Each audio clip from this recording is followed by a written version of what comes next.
హరి ఓం. Hit TV ప్రేక్షకులకు శుభాభివందనములు. దేవి భాగవతంకి స్వాగతం, సుస్వాగతం. ఆ తల్లి యొక్క శక్తి యుక్తులు ఎంత తెలుసుకున్నా తల్లి యొక్క అనుగ్రహాన్ని పొందకపోతే జరిగేటువంటిది ఎంత కష్టమో, పొందితే లభించేటువంటి లాభం ఏంటో మనం తెలుసుకుంటూ వస్తున్నాం. అంటే సృష్టి స్థితి లయ కారకురాలైనటువంటి ఆ జగన్మాత యొక్క అనుగ్రహాన్ని పొందడానికి ఆ తల్లి యొక్క లీలలని, అంటే ఇక్కడ లీలలు అంటే ఆ తల్లి లీలలు చెప్పగలిగేటువంటి శక్తి, భగవత్ లీలల్ని ఎవరు ఏమీ చెప్పలేం. కాకపోతే వారి వారి అనుభవాలని, జరిగినటువంటి అనుభవాలనే మనకిక్కడ పొందుపరిచారు.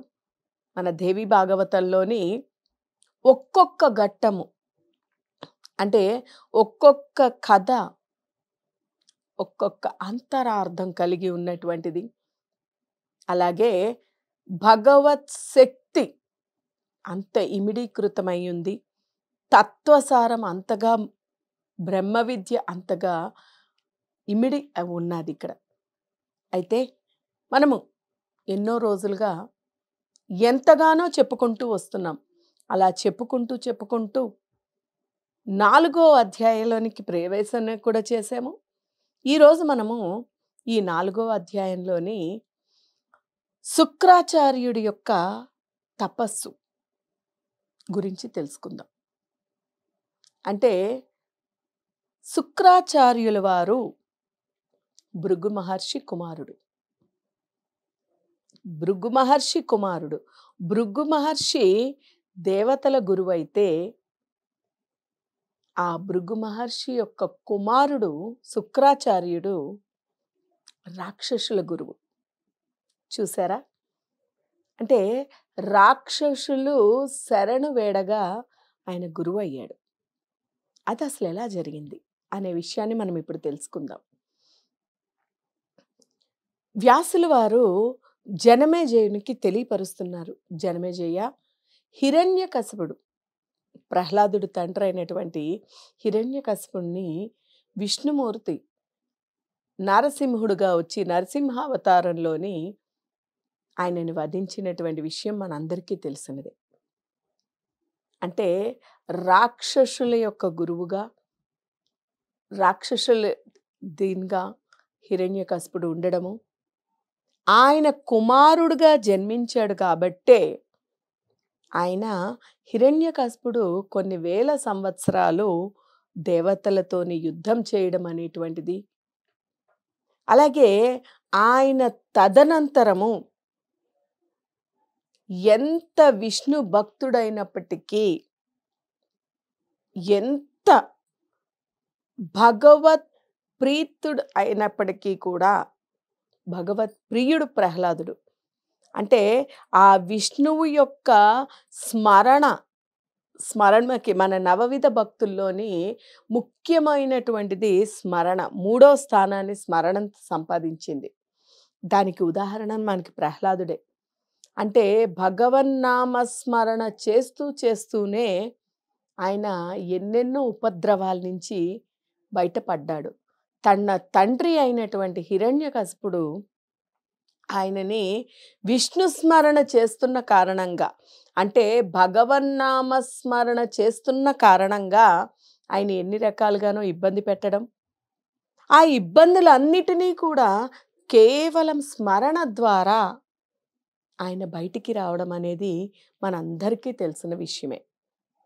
ఇక్కడ మనము గ్రహించాల్సినటువంటిది ఏమిటంటే, జన్మానుసారముగా ఇక్కడ ముఖ్యమైనటువంటిది, ఇప్పుడు ఉండేటువంటి మన కాలానికి సరిపడా ఇక్కడ హిరణ్యకశిపుడు ఆయన జన్మానుసారంగానే అసురీ లక్షణాలతోని జన్మించాడు కాబట్టి, తమో గుణాలతో ఎక్కువగా ఉండి జన్మించాడు కాబట్టి అసురుడయ్యాడు.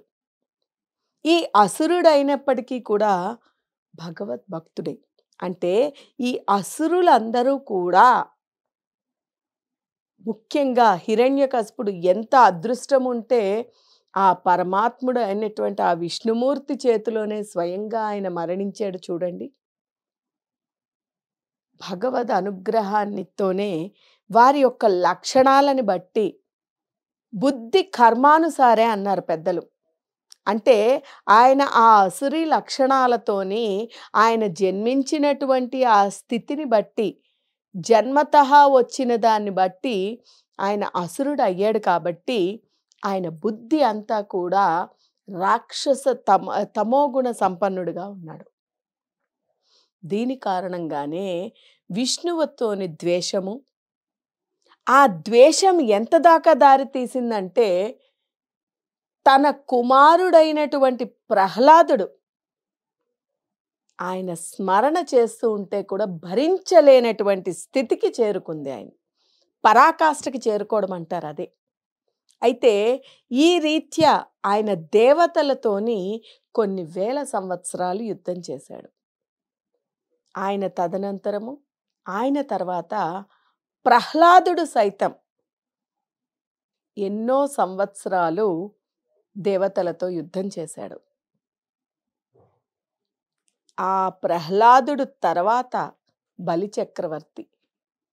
అంటే మనం ఇక్కడ గ్రహించాల్సినటువంటి ముఖ్యమైనటువంటి విషయం ఏంటంటే మీరు చూడండి, పరంపరగా వంశ పరంపరగా హిరణ్యకశిపుడు, హిరణ్యకశిపుడు నుంచి ప్రహ్లాదుడు, ప్రహ్లాదుడు నుంచి బలిచక్రవర్తి, అందరూ కూడా ఆ యొక్క వంశ పరంపరగా ఇది మనం చాలా జాగ్రత్తగా గమనించాల్సినటువంటి విషయం. ఈ రోజులలో మనం ఎన్నో రకాలు చేసేస్తూ ఉంటున్నాం. ఒకప్పుడు మనకి పెద్దలు చెప్తూ ఉండేవారు, వివాహాలు చేయాలన్నా ఏవి చేయాలన్నా ఇటు 7 తరాలు అటు 7 తరాలు చూడాలనేవారు. మనం దీన్ని బట్టి అర్థం చేసుకోవచ్చు. హిరణ్యకశిపుడు ఎలాగైతే ఆయన దైవంతోని వైరం పెట్టుకున్నాడో, దేవతలతో, దైవం అనే కంట దేవతలతో, ఆయన కూడా దైవభక్తుడే. దేవతలైనా కూడా ఈ యొక్క అసురులైనా అంటే రాక్షసులైనా ఎవరైనా కూడా దైవభక్తులే. కానీ విష్ణువుతో దేవతలతో ఆయనకి వైరం.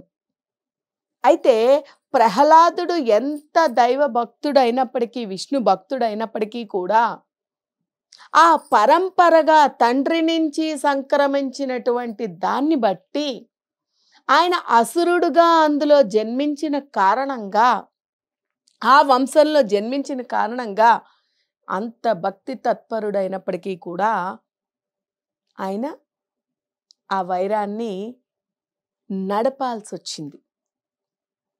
అంటే మనము కొన్ని వద్దు అనుకుని మనము వదులుకున్నప్పటికీ కూడా మన జన్మతః వచ్చినటువంటివి, అంటే ప్రారబ్ధ కర్మానుసారంగా మనకి లభించినటువంటిది మనము అనుభవించక తప్పదు అనేటువంటిది మనం దీన్ని బట్టి తెలుసుకోవచ్చు. ఇప్పటి రోజుల్లో చాలామంది ఇది తెలియక మన పరంపర పిల్లలు ఇలా అయిపోయారు అలా అయిపోయారని మనం చెప్తూ ఉంటున్నాం.